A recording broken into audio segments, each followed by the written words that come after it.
We're on. You on? Am I on? Yeah. Okay, if I could have everybody take their seat. Can everybody hear me?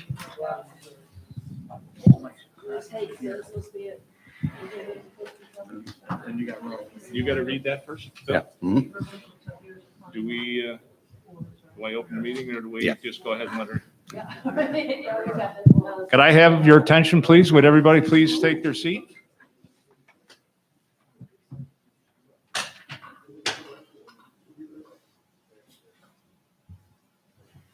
At this point in time, I'd like to open this workshop meeting. And at this point, we'll go over the work that Matt and our attorneys have worked on for the zoning on the town of Brunswick. It's been long overdue, and it's been months of work that these people have put in for that.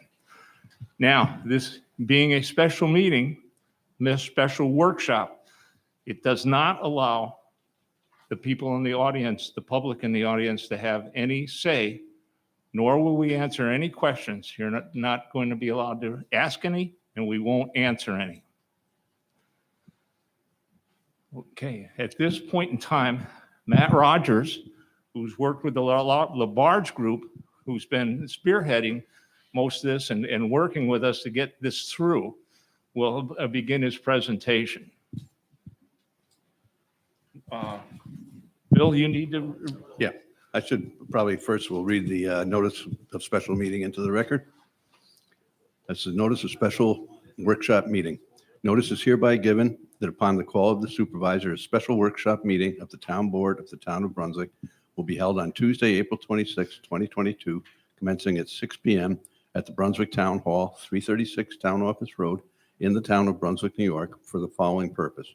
Number one, a presentation to the town board by the Labarge Group, the town's engineering and planning consultant, of a working draft of revisions now being proposed to be made to the text of the current zoning law of the town of Brunswick and the associated schedule of use and bulk regulation tables, as well as to the current zoning map of the town of Brunswick, as a consequence of a review conducted by the town with the assistance of the Labarge Group of the adequacy of the town's current zoning law regulations insofar as they pertain to multifamily dwellings and two-family dwellings in the town, and more generally to other matters of concern raised by the town employees and officials as a result of their application of the town's current zoning law in the field.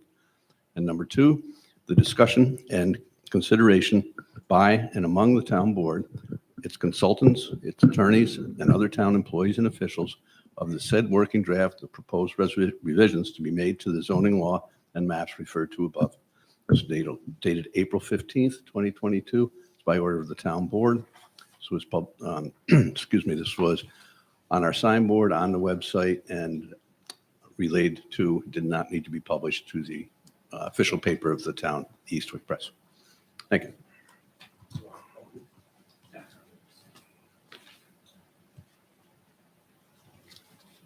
Okay. It's my height here.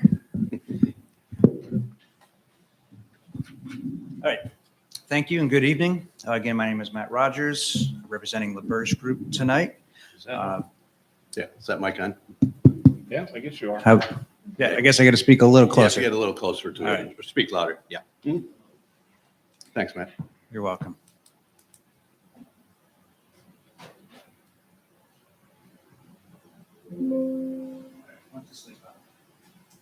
Okay, so again, tonight we're going to review the progress that we have made over the last 10 months or so in updating the current Town of Brunswick comprehensive or zoning ordinance. First, we'll review kind of where we've been with the most recent revisions. Then we'll get into some of the revisions, obviously with the amount that we have prepared. We could be here for 6 hours going through the revision. So the draft is online on the town website.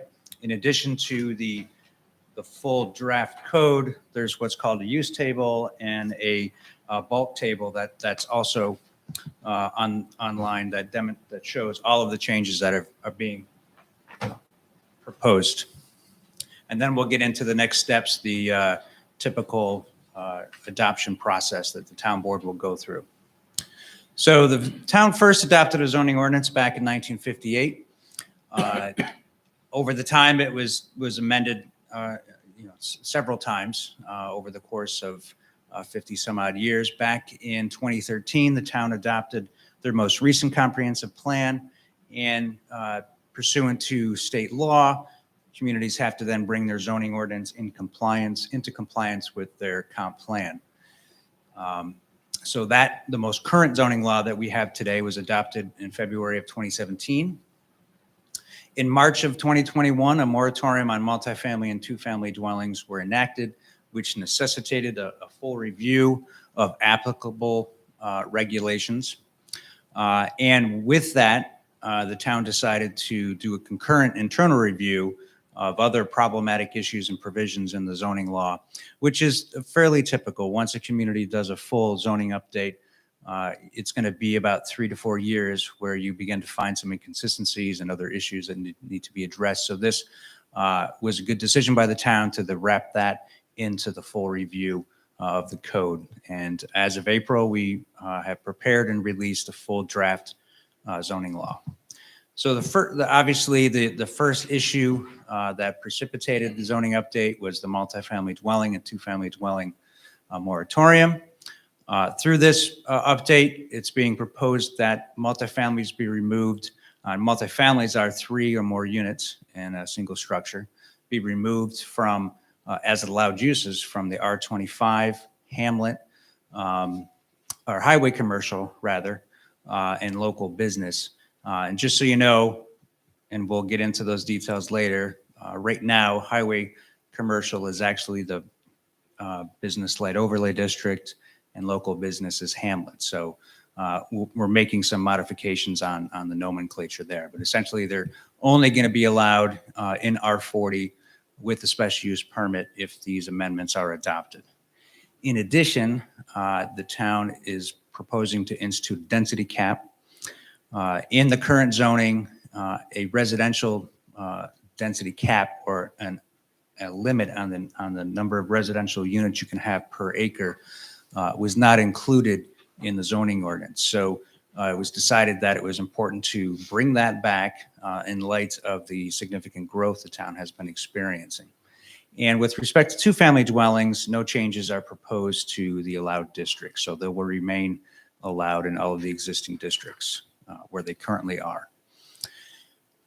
In addition, and in an effort to right-size the development density with the community's environmental and constrained lands, and also to address issues related to impacts on services, et cetera, that a new density calculation method is being proposed. So when both municipal water and sewer are not available, and that is, and not available means that a proposed development will not hook up to municipal water and sewer, even though it may not be at the site of the proposed development. If the developer wishes to invest and extend the water and sewer, then that'll be considered a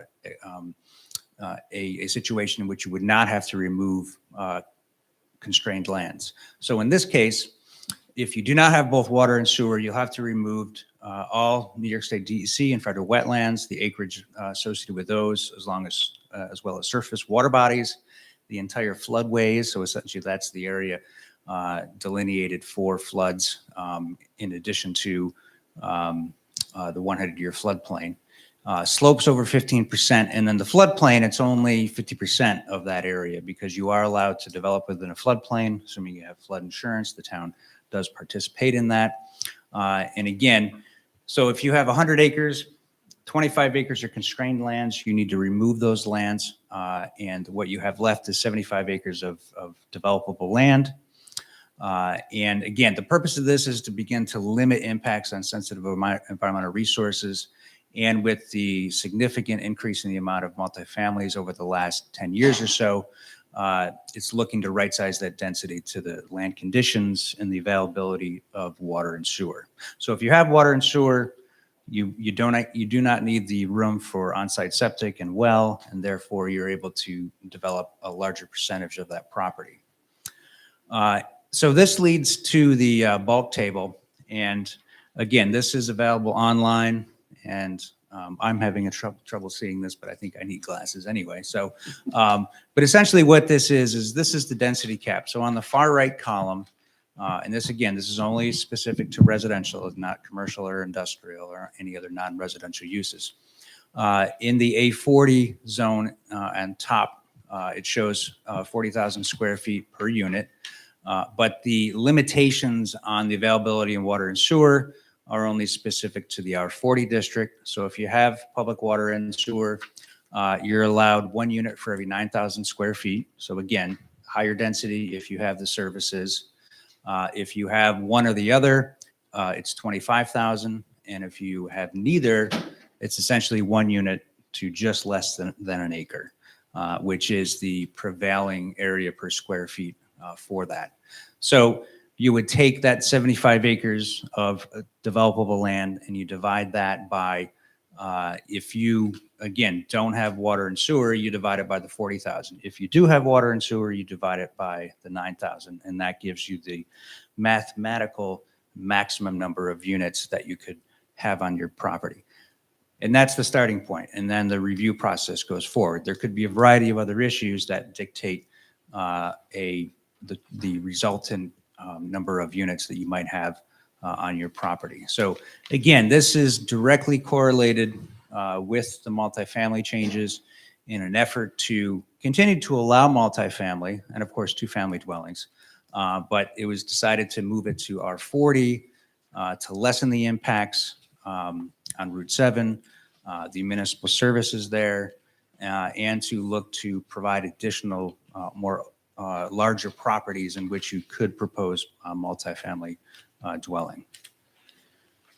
The second major focus of the edits had to do with the agricultural and farm operations. So I'll say right off the bat that none of these changes will negatively impact agriculture in the community. Essentially, a lot of these changes were for ease of use by the municipality as well as applicants. So in the 2017 zoning, a agricultural overlay district was included and originally intended to denote the location of New York State certified agricultural districts. And the reasoning behind that is a farm operation that meets the definition of the ag and markets farm operation when located in an agricultural districts, particularly in Brunswick, which is a right to farm community. The agricultural uses are exempt from a variety of municipal regulations that might be considered to duly unburden the agricultural use. So that's one of the many benefits of being located in an ag district. So the idea was to try to correlate this with the ag districts and provide additional benefits for these ag uses in a New York State certified ag district. But it became kind of unruly, kind of confusing some zoning officials under certain circumstances, as well as the public. And we've just decided that we're going to remove that overlay, and the town is readily available, or the data is readily available from the county to map out the ag districts. And we've actually provided the most recent data later to the town, so they have that available. And it's also available online. So this will not impact agriculture by any means. It just will help make the whole process more efficient for the town and the applicants. We've also went on to, again, further clarify the differences between agricultural uses within and outside certified ag districts, that we divided ag uses into these two different categories. So outside of an ag district, it's going to be considered an agricultural use. Inside an agricultural district, it's a farm operation. Now you may think that, okay, what's the difference of these different technical terms and the definitions? But again, the purpose of this is to clearly delineate agricultural uses in ag districts, which are exempt from, again, from unnecessary or overburdensome regulations and protected by the New York State Ag and Markets Law. When you're outside of a district, agricultural uses are still allowed in a variety of the zoning districts. The rules are slightly different, and we certainly want to promote ag uses, agricultural tourism, and related agricultural accessory uses that provide jobs and festivals and entertainment for the public and visitors. But when you're outside of an ag district, the farming operations are usually a different character. And we wanted to ensure that, again, that the building department and the planning board, it was very clear as to the two different uses. So that's why we made these modifications. So it's much clearer to the public as to what's allowed inside and outside the districts going forward. But again, and associated with that, we have modified the definitions and added new terms. But again, this does not in any way, in fact, it's likely to improve of new ag and agricultural tourism uses within the town. So this is the existing zoning map, and I have a proposed zoning. The map changes noted. Again, that's also available online. The proposed zoning map is available online, and the existing one too. So district and the overlay district essentially is just that. There's an underlying zoning district and then one on top. And generally that's to provide additional protections or regulations. In this case, it was intended to help the town and the applicants to better understand where the districts were, but unfortunately just created more problems. So we removed that. We were also looked to rename the hamlet to a local business district. And again, that's primarily to denote the purpose of that district, where originally the town was looking to increase the walkability of these different districts. And then over the years, it's been determined that at this point, a true hamlet district is just not in the code, and that it was important to correct that term. And again, the focus is local businesses, so smaller retail would continue to be allowed. Major changes necessarily have been made. We just made that change. And then the business light overlay district, which is along 7 here, as you can see, it's in the light purple. That again, currently is an overlay district. And the purpose of that is it a lot of the agricultural uses that are found on both sides of the road. But the intent here was that it would allow for kind of highway-based commercial that would be consistent and compatible with agricultural uses as an overlay district. And we felt that because the use table was almost identical between the highway or the overlay district rather and A40, that we just decided to create a fixed district along the corridor at its current boundaries. We're not proposing to change the boundaries. Again, it continues to allow for agricultural uses, but compatible commercial use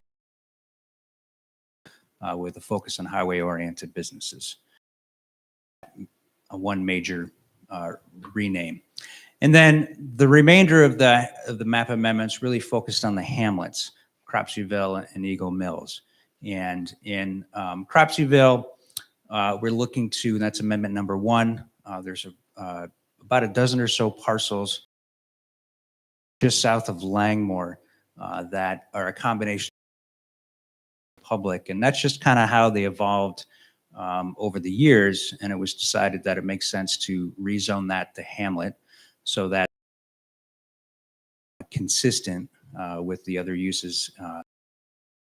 Again, it'll become the local business district rather.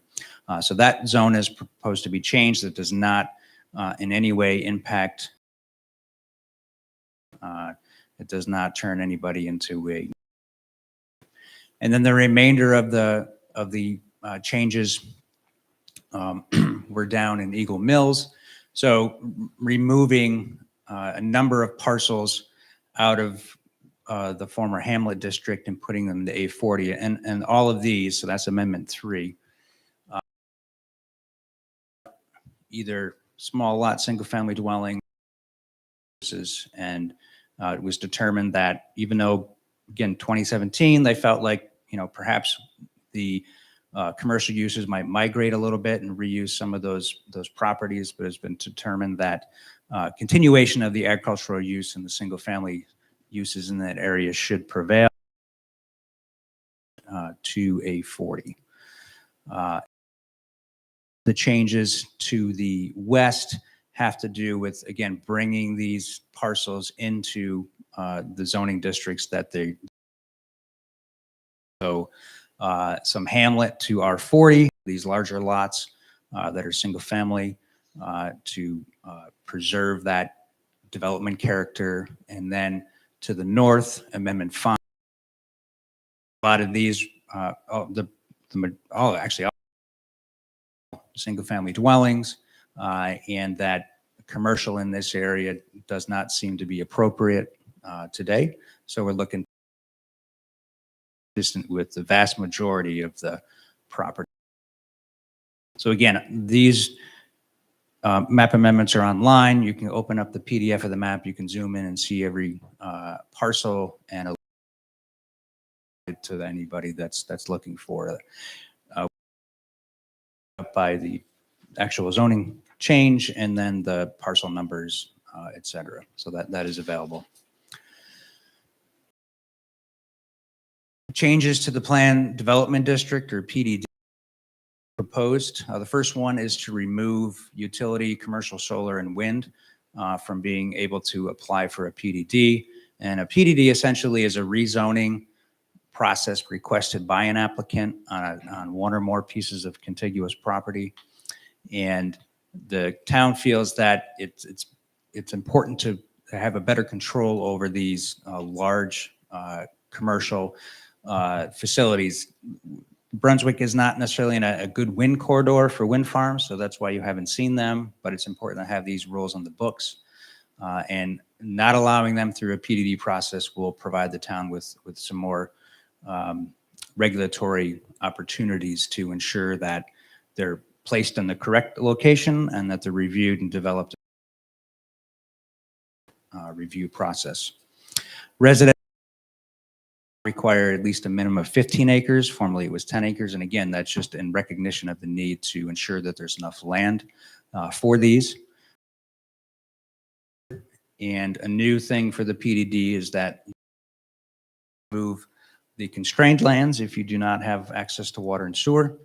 And that unlike what's currently on the books right now, where there is no upset or a maximum increase in density, the town is looking to cap it at 25%. So again, through a PDD, it allows an applicant to propose a development, and essentially it's a negotiation between the town and the applicant, and they can propose density at levels that exceed the density allowed if you just went through a typical subdivision review process. And that's an accepted approach. But a lot of communities feel it's important to at least put an upside or a maximum cap on the bonus so that it's a little bit more predictable, and the applicant knows right away that 25% is all they're going to get, and that it encourages them to be a little bit more creative in their design. Manufactured homes, a change happened in 2015, but it really didn't kind of funnel its way down to the communities or the Department of State until recently. But through a New York State executive law, communities are now not allowed to prohibit manufactured homes, which were formerly called mobile homes, from being located on a lot in any district that allows single-family homes. And while that is a big change, and again, and that it did take some time for the Department of State to provide some guidance and actually recognize that that law was in effect. Took me many conversations with the state to finally get the correct information. But it's an accepted regulation now, and since the town's updating their law, it makes sense to do that. So that doesn't mean that you're going to see a big proliferation of mobile homes, single-wide homes, et cetera. It does allow for the community to enact appropriate regulations that are consistent with how the community regulates on-site stick-built homes.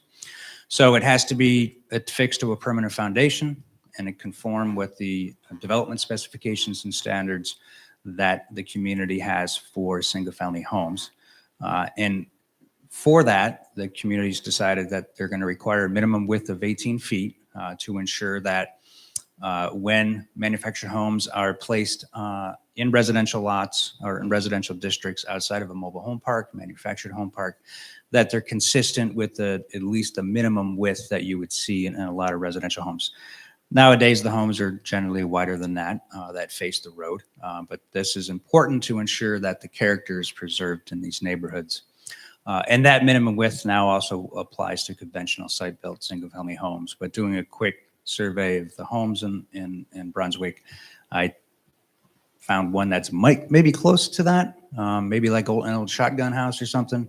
But nowadays, the width of the homes are at least 18 feet, if not wider. So that's not going to impact single-family homes, but it will ensure that a more affordable option is available to residents through a manufactured home, but also it will help to preserve the character of these single-family neighborhoods. Moving on, recreational vehicles. So the regulations are being proposed that you can have an RV, whether it's a mobile home or it's driven, a fifth wheel, whatever you want to call them. They can be on your lot. You can store them there, but they can only be occupied for no more than 72 hours in a 30-day period. And even though the code enforcement officers aren't necessarily going to be going around and checking on this all the time, because that would be difficult to enforce necessarily. It's important to have this in the code because the town wants to avoid situations where all of a sudden somebody's living in their RV or their fifth wheel and hooked up to the sewer or septic, et cetera. So this does not preclude the ability of kicking your kids out of the house and sticking them in the RV for the weekend or what have you. And we also, it's not shown on here, but we also provide the ability to have one additional RV on a property. So if your friends are coming over, family, and if you have the room, because there are setback requirements that you have to comply with, you can have that on your property as well. So the idea was to provide some flexibility, but not allow it to turn into somebody else's second home on your lot. And then commercial vehicle parking. So there's been concerns in the past with very large being parked on the street, very small residential lots. Not only is it an impact on the road and the infrastructure of the community, but over time it could result in negative impacts on the neighborhoods. So the idea here is that you're allowed to have not more than one commercial vehicle, 14,000 standard rating, as well as those with commercial logos or advertisement on them. It recognizes that there's a lot of people out of their home, but they're driving a commercial vehicle and a vehicle with advertisement on it. And the idea here, single them out or prohibit them from doing that. Pounds and over, that's a pretty large vehicle, and we spent a lot of time trying to identify, an appropriate amount and provide enough that are driving these vehicles to and from or running a business out of their home, whether it's a plumbing company or et cetera. So again, similar to the RVs, the supplemental regulations on location and solar collection systems, these are small out in the R25 district, and there were concerns about issues related to setbacks and glare and visual impacts. So 25, although you would have to have a minimum of 1 acre to ensure sufficient setbacks, in avoiding situations where you look out your kitchen window and see your neighbor's 10-foot glaring in your window. Allow for and encourage renewable energy in the town, but in these smaller districts, you need to ensure there's enough room. So only allowed in the rear yard and with at least a minimum 40-foot setback from rear and side lot lines. And then regarding the solar and wind, and within the PDD process, we're looking to clarify that all on-site utilities be placed underground. Obviously, there's a lot of equipment that can be placed underground, the better. That reduces that these have. Obviously, except interconnection equipment, and the town will defer to the utility what infrastructure that may not be ground. So there is some flexibility there. Limiting the number of utility poles to no more than 3. Of course, there National Grid, and that has about a dozen poles right along the road, and it clearly there's no reason for that many poles other than it's cheaper, and that if they're in areas where a scenic issue is concerning the town and the public, then clearly the town's going to want to keep as much of that infrastructure below ground and screen it as much as possible. So other than that, no other changes right now to utility, solar, and wind. Non-conforming structures, lots, and uses. So when a zoning law is updated, oftentimes a use right now becomes non-conforming. That the use was zoned out of that particular district, setback provisions, height, whatever the case may be. And in the case of the 2017 zoning update, single-family dwellings and two-family dwellings were removed from the B15 and the business light zoning districts, in the comprehensive plan and the zoning district to over a period of several years, which is a typical process, into more of a commercial focused districts. However, the town recognizes single, possibly two-family dwellings under the current non-conforming provisions. Anybody that looks to even put a deck on one of their homes, variance and significantly.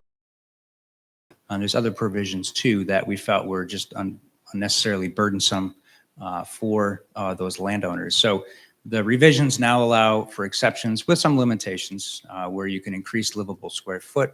So if you want to expand the house, put on porches, decks, pools, sheds, etc., you would not have to go through a variance process, which could take a couple of months and extend and increase the cost of your project. And unless one or more bulk or setback standards are proposed to be exceeded, the improvements would not require the area variances. So, and restoration. So if a pre-existing non-conforming structure, now then this applies to anything. So whether it's a home or a business, if it's non-conforming and it's destroyed through natural causes, if 50% or less of the structure's footprint is destroyed, you're allowed to rebuild. If it's more than that, the town's decided that it cannot be rebuilt. And again, the purpose of this is when these zoning districts are changed, in the case of B15 and BL, the town made a conscious decision that this area is going to transition to commercial. And ultimately, these residential structures will go away and be replaced by commercial uses or uses. So, So we spent a lot of time in making sure that at least for those that exist there now, you get additional provisions to make your life a little easier when you want to make some improvements, or if you have an unforeseen instance of the house being destroyed or partially destroyed. And then the additional revisions. So the updated zoning code. And, again, we'll focus on the multifamily and two-family dwellings. That was the focus for the first several meetings. And anytime you make a change in the code, there's a trickle-down effect, whether that's with the use table, the density, or any of the supplemental regulations. So over the course of our 10 months, a variety of new and revised definitions were added. We're not going to go through them, but everything that is online uses track changes, so you're able to see what's proposed, what's removed, what's new, etc. We also updated the use table or the schedule of use regulations, and that is this table that breaks down each district and then all the uses and identifies the review process associated with that. So whether it's site plan, special use permit, or certain instances permitted by right. So those revisions were made. Again, those are done with track changes. So if you're interested, you go down through each district and find out what uses were added and which ones were removed. I'd say, probably maybe a dozen, major changes were made at the most, in addition to the multifamily. And then the bulk schedule, which is another table. Again, that's available online, and that denotes the minimum lot sizes, the setbacks, the lot coverage for each of the zoning districts. And what we did to improve the readability of this, we added a table for accessory uses, which was primarily located in the text of the document right now. So we wanted to make that much easier to review and find. So we tinkered with those a little bit, but other than adding the density cap, the rest of those are just modifications to bring setbacks in line with what's actually on the ground and aligning the setbacks between the accessory structures and the principal dwellings. So again, we could spend many hours going through the regulations, and if you, have insomnia, I'd suggest you read the zoning code, and that'll put you to sleep quite soon. So that's why we're not going to get through these. There will be a public hearing coming up if the town decides that it wants to introduce the local law. So that would be the next step. So after tonight, the town board will decide and work with the attorneys and LaBerge to put together the formal local law and decide if that's going to be introduced. And if it is introduced at a regular town board meeting, then the referral process and the public hearing process begins. So standard with any zoning law update or local law, the zoning will be referred to both the town planning board and the county planning board for their reviews, which is a statutory requirement. The town will hold a public hearing, and it'll either be one night or it could be held over for one or more meetings, and that'll be up to the town board. And then once the referrals are back from the county and the town, the public hearing is closed. The town will consider adoption of the local law and implement the proposed changes. Sometimes after the public hearing process, the communities decide they want to go back and try again, makes a little adjustments here or there. So that is certainly a possibility. But at least for now, it's in the town board's hands, and they will be deciding on the next course of action. And I can take questions from, if you'd like, if there's any specific. You guys have anything you'd like to? In regards to the density formula, which for the most part I like, two things. I'm not sure I agree with only considering the constrained lands where there's water and sewer. But also, we talk about the number of units and how it increases with the services available. But have we defined a unit? And are we considering the amount of people that would be involved with a 2 and 3 bedroom to be the same as a studio or a 1 bedroom? So unit is just defined as a single family unit. So that could be 1 bedroom, 2 bedroom, 3 bedroom. And communities don't regulate by zoning, the number of occupants in a unit. So that has not been taken into consideration. And I've been doing this a long time. And unit is a unit. And, if you detail the different types of regulations and zoning, you can get into, and that's into the bedrooms. And that's generally more of an have to really maximize your space. Get down to that level. But we haven't here and has not come up to deal with that. In terms of being able to the home, whether it's 2 or 3 or 4 bedrooms, whether it's on-site septic or the sewer hookup for water, et cetera, they'll have to know, how many bedrooms and the number of units, and that'll help take services, but not necessarily the direct impact on the land. So again, that's another example where we're setting the mathematical maximum. If the mathematical maximum is 20 units, that's your starting point. Now, you may not have enough room for a septic system to get all 4-bedroom units. You may have to knock that down if you don't have septic or if you don't have water. So that's why it's not that it's just a first blush, first take that the planning board and the applicant has at setting the density. You got to look at everything else because you have to have roads, infrastructure, everything else is going to take up more property in addition to the constrained plans.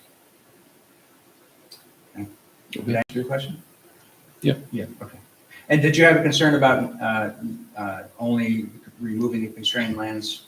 Yeah, I mean, Water and sewer? I think that we should be considering the constrained lands. You know, we're increasing the density where there are services. Yeah. Anyway, And in we my do- estimation, we ought to be considering the constrained lands in all those cases. Sewer or not. Yeah. So we do for the R40 district, because again, that's where we're going to focus the multifamily. And your density with water and sewer is 1 unit for every 9,000 square feet, whereas if you don't have any, it's 40,000 square feet. So we do kind of have a sliding scale. Water and sewer. But I understand. Some communities require removal of constrained lands regardless. So that's a decision that the town will have to make. That density would apply to subdivisions as well, or subdivided lots, not just two-family or multifamily dwelling units. That's correct. So the density would subdivision applications. And so think of that, if you are in R40, those water sewer service availabilities will come into play. Let's say you're in 8, and on that table, it had 40,000 square foot lots. You may be in a part of town that does not have water or sewer service. You still have to go through, an applicant would still need to go through that initial density calculation to determine how many subdivided lots are potential on this building site. And whatever constrained lands would be removed, then the dividing factor would be 40,000 square feet per lot. So it will apply to other and to projects other than multifamily or two-family. It is proposed to be applied to subdivision. Right. And fairly routinely now, zoning and subdivision regulations. And how that would work practically is it's not on the town to do the town to review and determine accurate calculation. So in the standard course, as part of an application,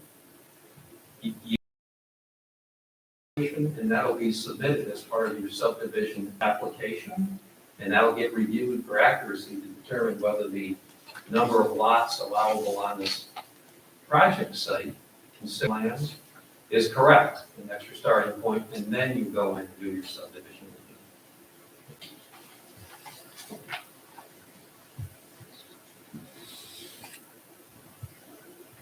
Anybody else? Anything else, gentlemen? I had a lot of my questions answered at the meetings.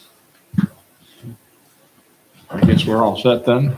Can we talk procedure for a minute, just because Matt did raise it? So what's been reviewed tonight and what is on the website and what the board members have the opportunity to review the proposed changes in the track or the red line format and understand them.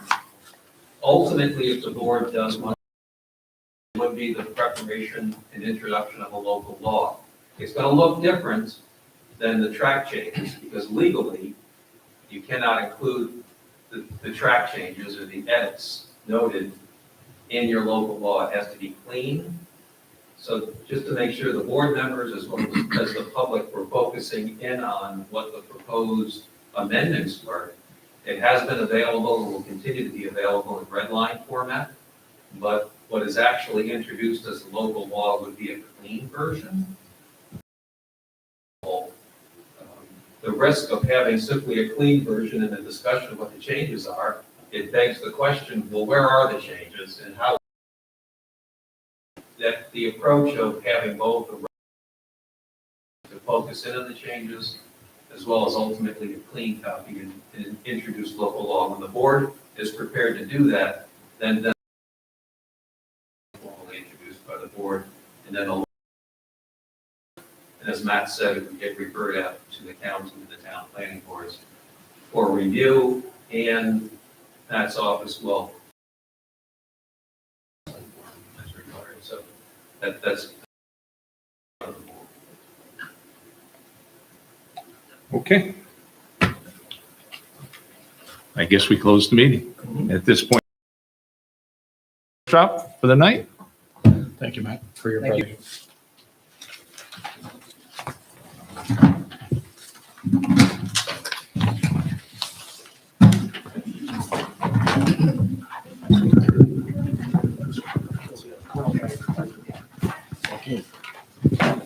Okay.